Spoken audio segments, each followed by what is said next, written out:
Olá, graça e paz, meu irmão e minha irmã. Estamos iniciando a leitura da Bíblia em 365 dias, uma dose de amor com a Palavra de Deus. Hoje, no 274º dia, trago para a leitura e comentários bíblicos os livros dos profetas Jeremias, capítulo 16, livro de Oséias, capítulo 8 e o livro de Colossenses, capítulo 3, versículo 18 ao capítulo 4, versículo 18. Neste momento, você precisa estar de posse de um bloco de anotação, caneta ou lápis. A Bíblia, tão importante quanto a sua leitura diariamente, nos aproxima de Deus, fortalecendo assim a nossa fé e a esperança. Enquanto você prepara o nosso kit de fé, trago uma mensagem rápida. Todos nós temos a necessidade de estarmos em comunhão com Deus diariamente. Comunhão esta, agora, a leitura da Bíblia. Orar, meditar, refletir. A Bíblia Sagrada está cheia de promessas. Precisamos acreditar na palavra de Deus. Alimente a sua fé. A sua palavra tem muito mais força do que as coisas contrárias. Estamos vivendo um tempo em que devemos abrir os olhos. Satanás não está aqui para roubar o seu carro, sua casa, sua roupa, seu apartamento, celular, relógio. Ele vem para roubar agora esta semente, este estudo bíblico, a sua fé e os propósitos que Deus tem para você. Precisamos usar todos os recursos que Deus tem nos dado, incentivar a leitura da Bíblia, estudar. A Bíblia Sagrada nos faz gerar a fé, nos faz ter o alimento, a cura e a restauração. A compreensão da palavra vem através da revelação pelo Espírito Santo. Senhor, revele a compreensão de sua palavra. Jesus Cristo, me dê compreensão de sua palavra hoje e sempre. Em nome de Jesus, amém, e graças a Deus. Se desconecte de tudo e permita que a palavra do Senhor adentre em vossos corações. Vamos para a leitura no livro do profeta Jeremias, capítulo 16. A vida solitária do profeta, figura do povo. A palavra do Senhor veio a mim dizendo: não case, nem tenha filhos ou filhas neste lugar. Porque assim diz o Senhor a respeito dos filhos e das filhas que nascerem neste lugar, a respeito das mães que os tiverem e dos pais que os gerarem nesta terra. Morrerão de doenças terríveis e não serão pranteados nem sepultados. Servirão de esterco para a terra. A espada e a fome os consumirão, e os seus cadáveres servirão de alimento às aves do céu e aos animais selvagens. Porque assim diz o Senhor: não entre em casa onde há luto, nem vá pranteá-los ou consolar os enlutados. Porque deste povo retirei a minha paz, diz o Senhor, e também a minha bondade e a minha compaixão. Nesta terra morrerão tantos grandes como pequenos, e não serão sepultados, nem prantearão por eles. Não se farão por eles cortes na pele, nem por eles se raparão as cabeças. Não se dará pão a quem estiver de luto para consolá-lo por causa de morte, nem lhe darão de beber do copo da consolação pelo pai ou pela mãe. Também não entre numa casa em que há um banquete para sentar com eles a comer e a beber, porque assim diz o Senhor dos Exércitos, o Deus de Israel: eis que farei cessar neste lugar diante dos olhos de vocês, e enquanto vocês ainda estiverem vivos, o som das festas e da alegria, a voz do noivo e a voz da noiva. Quando você anunciar a este povo todas estas palavras, eles perguntarão: por que o Senhor nos ameaça com todo este grande mal? Qual é a nossa iniquidade? Qual é o nosso pecado que cometemos contra o Senhor nosso Deus? Então você responderá: porque os pais de vocês me abandonaram, diz o Senhor, e foram atrás de outros deuses, os serviram e os adoraram. Eles me abandonaram e não guardaram a minha lei. Vocês fizeram pior do que os seus pais, porque eis que cada um de vocês anda segundo a dureza do seu coração maligno, para não me dar ouvidos. Portanto, eu os lançarei fora desta terra, para uma terra que nem vocês, nem os seus pais conheceram. Ali vocês servirão a outros deuses dia e noite, porque não terei misericórdia de vocês. Portanto, eis que vem dias, diz o Senhor, em que nunca mais se dirá: Tão certo como vive o Senhor, que tirou os filhos de Israel do Egito, pelo contrário, se dirá: tão certo como vive o Senhor, que tirou os filhos de Israel da terra do norte e de todas as terras para onde os tinha dispersado, pois eu os farei voltar para a sua terra, que dei aos seus pais. Eis que mandarei muitos pescadores, diz o Senhor, os quais os pescarão. Depois enviarei muitos caçadores, os quais os trarão de todos os montes, de todas as colinas e até das fendas das rochas. Porque os meus olhos estão sobre todos os caminhos deles. Eles não conseguem se esconder de mim, e a iniquidade deles não se encobre aos meus olhos. Primeiramente pagarei em dobro a sua iniquidade e o seu pecado, porque profanaram a minha terra com os cadáveres dos seus ídolos detestáveis e encheram a minha herança com as suas abominações. As nações voltam para Deus.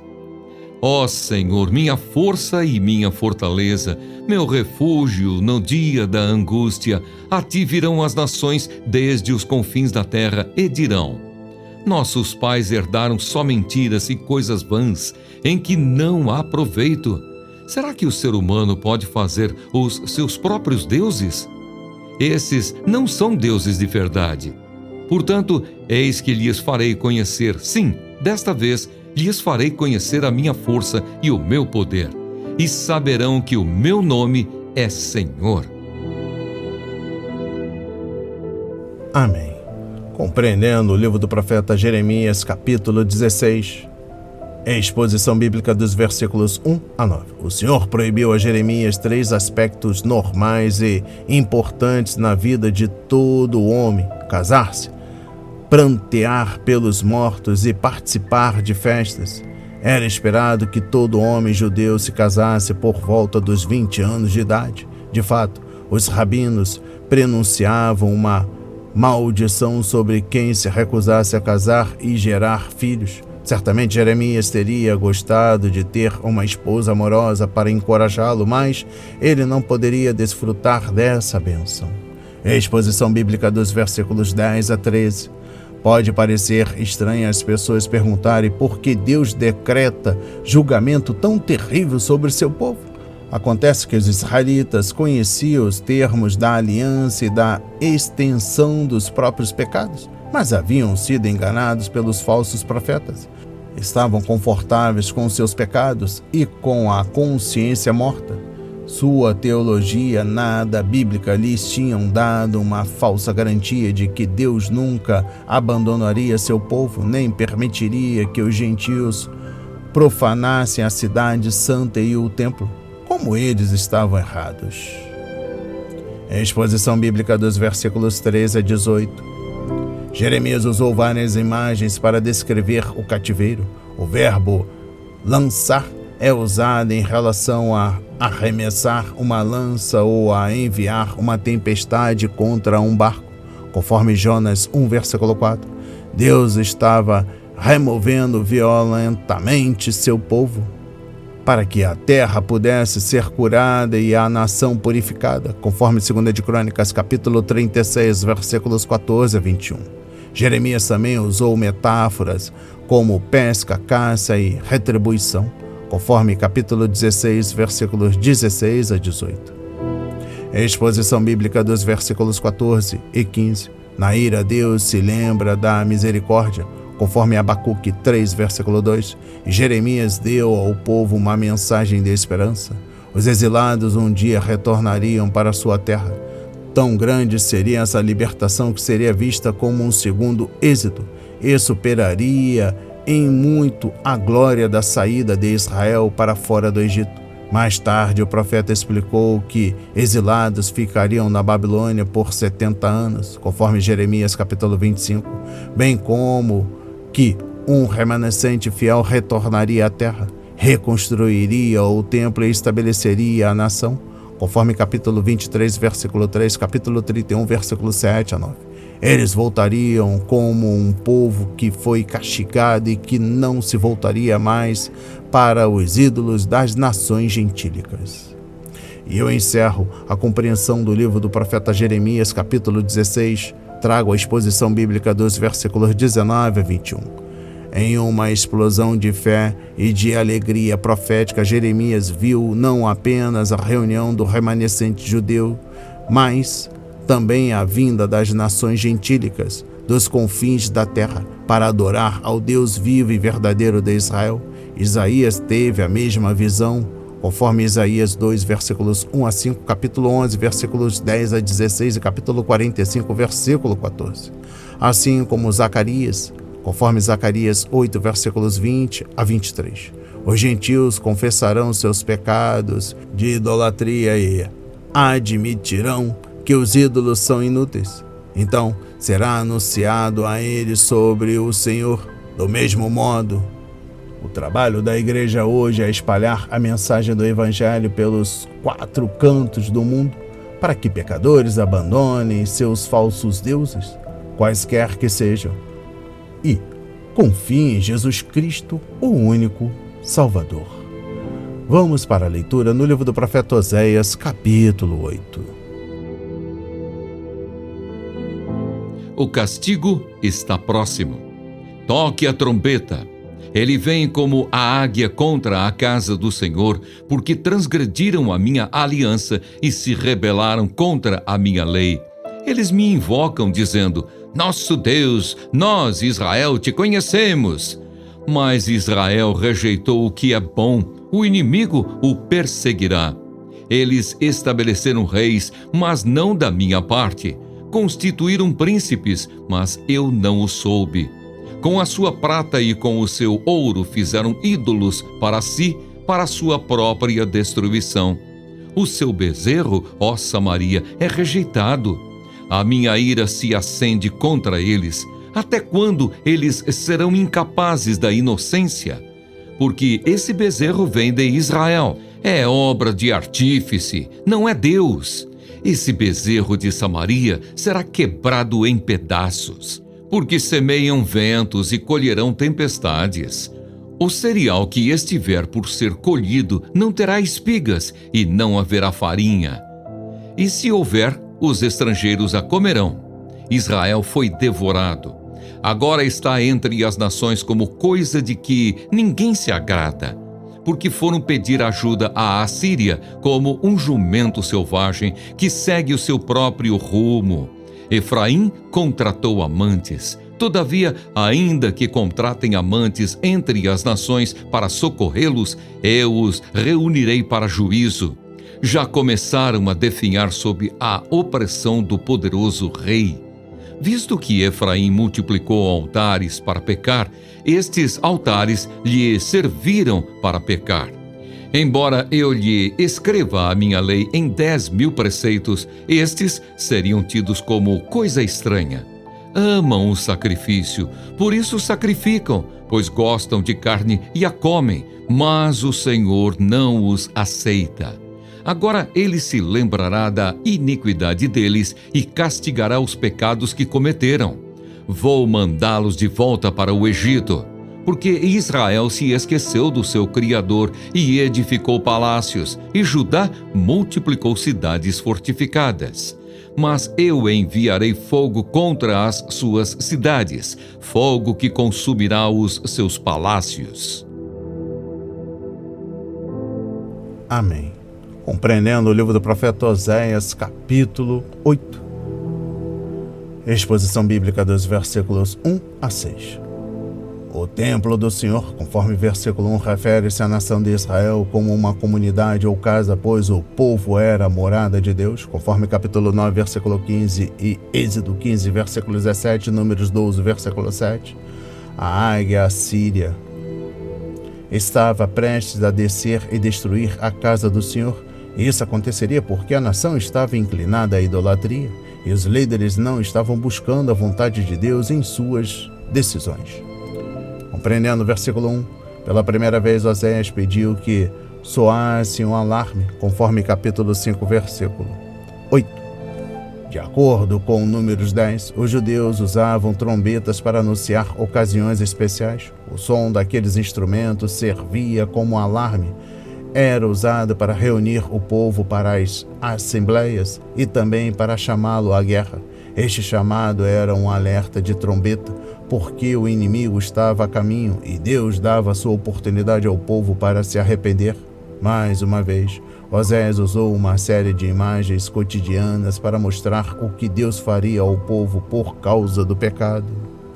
Compreendendo o versículo 7, as Escrituras frequentemente usam a imagem do plantio e da colheita, uma vez que ela se refere à conduta. Conforme Jó, capítulo 4, versículo 8, Provérbios 22, versículo 8, Jeremias 12, versículo 13, Gálatas 6, versículo 7 e 8. Oséias lançou mão desse recurso de linguagem 2 vezes. Oséias 8, versículo 7, capítulo 10, versículos 12 a 13. Em sua idolatria e nas alianças políticas que costuraram, os israelitas estavam tentando plantar sementes que dariam uma boa colheita. Todavia, apenas semeavam vento e certamente colheriam tempestade. Nada poderia deter a força do exército assírio. A colheita seria mais poderosa do que as sementes. Os governantes de Israel pensaram que seu culto a Baal e suas alianças estrangeiras renderiam uma boa colheita de paz e de prosperidade, porém, ao chegar o momento apropriado, não havia nada de colher e, mesmo onde apareceram espigas, foi o inimigo que fez a colheita e nada sobrou para Israel. Compreendendo o versículo 8, Israel não tinha grãos para se alimentar, mas seria devorada pela Assíria. Ele era um vaso inútil, algo sem valor.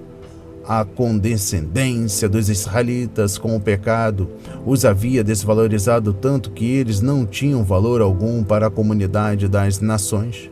Ninguém os temia, ninguém os cortejava e ninguém os queria. Exposição bíblica dos versículos 9 a 10. Ao negociar proteção com as nações gentílicas, Israel agiu como uma simples prostituta se vendendo por dinheiro. Os reis de Israel pagavam tributo à Assíria e enviaram presentes ao Egito, conforme capítulo 12, versículo 1. Em vez de ser fiel ao seu marido, o Senhor Deus, Israel se prostituiu com as nações gentílicas e perdeu tudo. O Senhor prometeu reunir os israelitas para o julgamento e eles iriam definhar sob a mão implacável do rei assírio. Compreendendo o versículo 9, Israel queria fazer parte das alianças que estavam se formando para combater a Assíria, sem perceber que, na verdade, sua nação estava isolada. O povo judeu era como um animal irracional que havia se perdido no deserto. Israel abandonara seu Deus e havia sido abandonado por seus aliados. Agora estava desamparado diante de um futuro terrível. Exposição bíblica do capítulo 8, versículo 11 ao capítulo 9, versículo 9. O livro menciona o Egito 13 vezes, e estas referências se enquadram em 3 categorias distintas.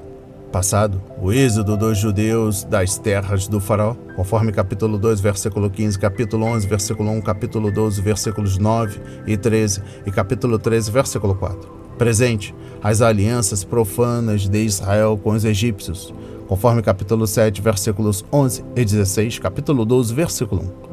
E futuro, o Egito como um símbolo de sua escravidão iminente na Assíria, conforme capítulo 8, versículo 13, capítulo 9, versículos 3 e 6 e capítulo 11, versículos 5 e 11. Por 3 vezes nesta sessão o profeta anunciou: eles voltarão para o Egito, conforme capítulo 8, versículo 13, capítulo 9, versículos 3 e 6. Mas Oséias 11, versículo 5 deixa claro que essa menção ao Egito é um símbolo da escravidão assíria.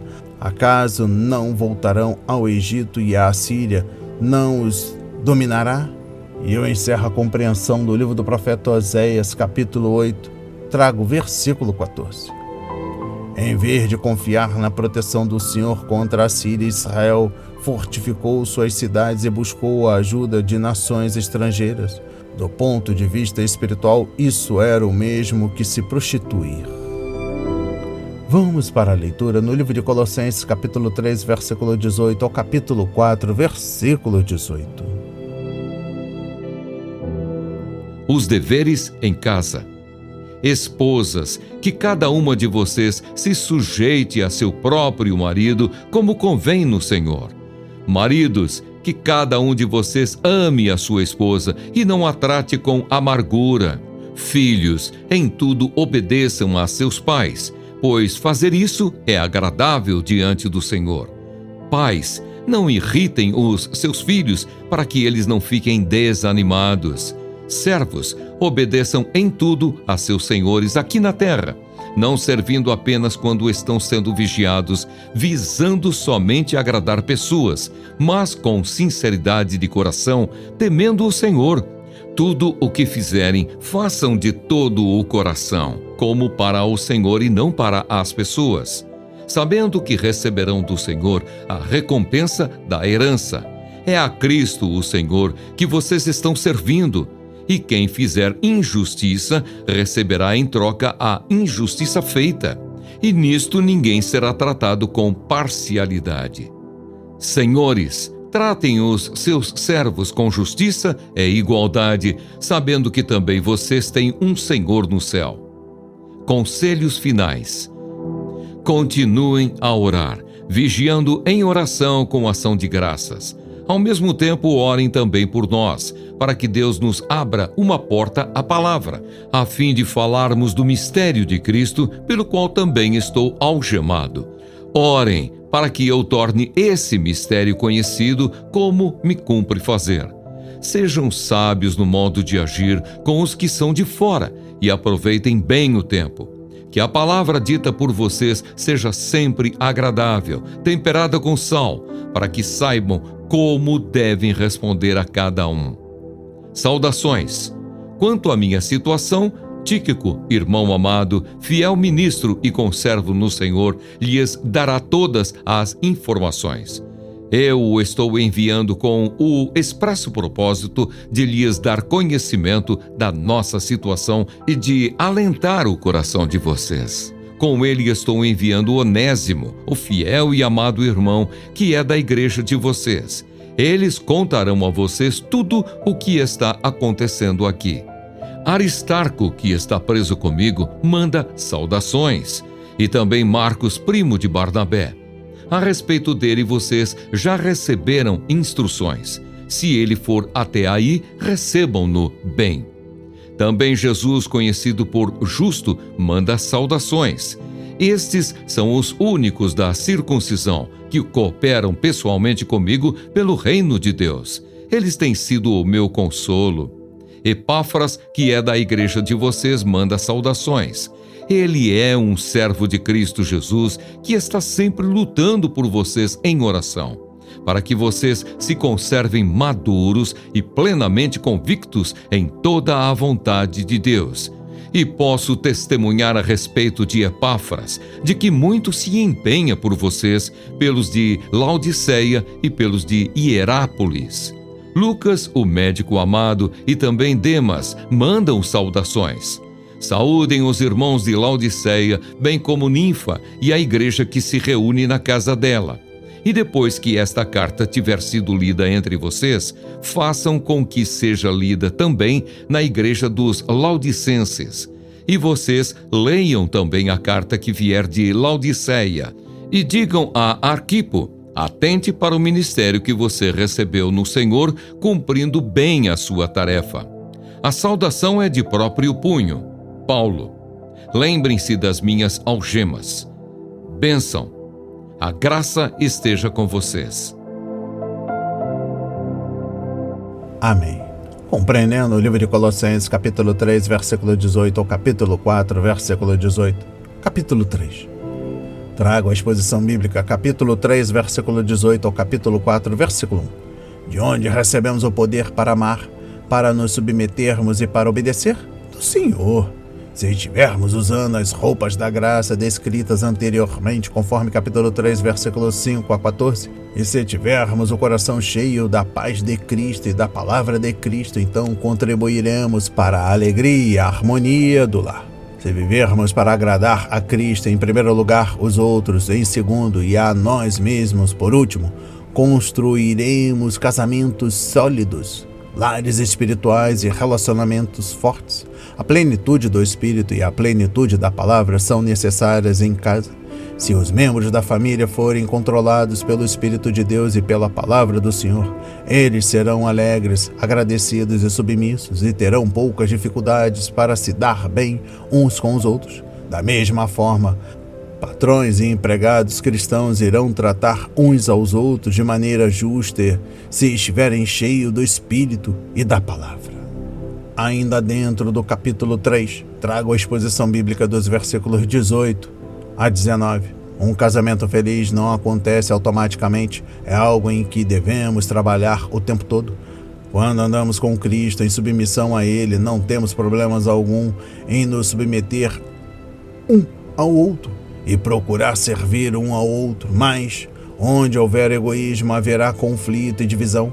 Se houver amargura no coração, haverá por fim problemas no lar. Compreendendo o versículo 20, se um lar é verdadeiramente cristão, ele é um lugar de encorajamento.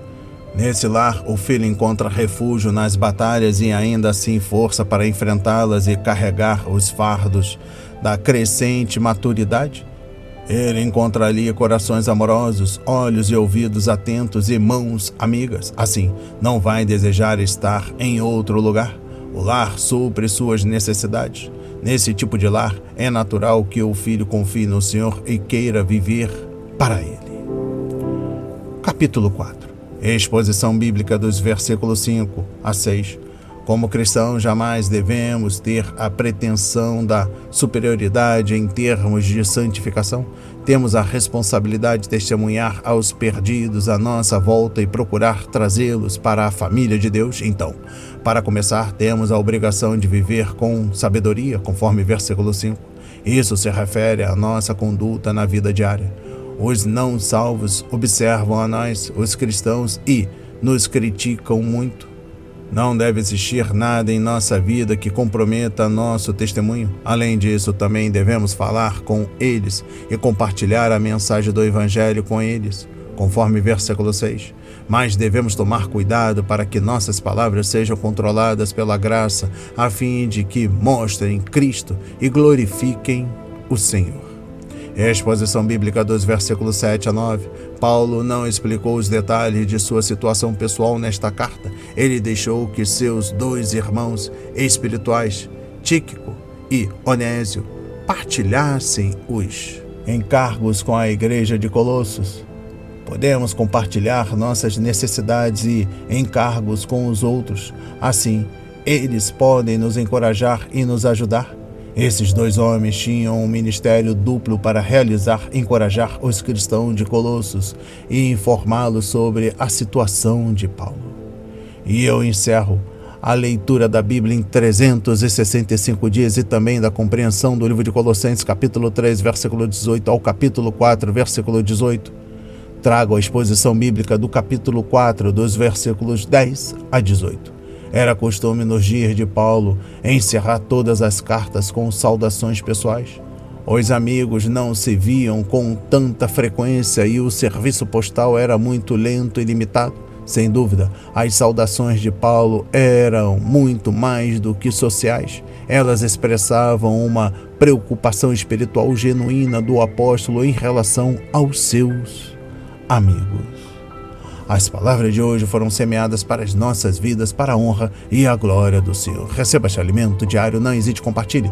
Deus está interessado na minha e na sua dor. Que Deus nos abençoe.